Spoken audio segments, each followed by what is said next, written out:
السلام عليكم وأسعد الله صباحكم.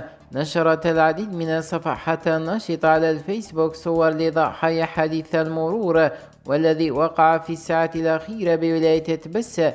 وحسب مصادر إعلامية محلية فإن الحادث خلف وراءه 5 جثث هامدة بعد اصطدام سيارتين سياحيتين بالطريق الوطني رقم 83 والرابط بين ولايتي تبسة وخنشلة بمنطقة عماشة بالمدينة المجاورة بير مقدم والتابعة لولاية تبسة. وتوفي في هذا الحادث عائلة كاملة بينهم شرطي وممرض يعملون بولاية تبسة. فيرجى أخذ الحيطة والحذر من كل المواطنين ومستعملي الطريق.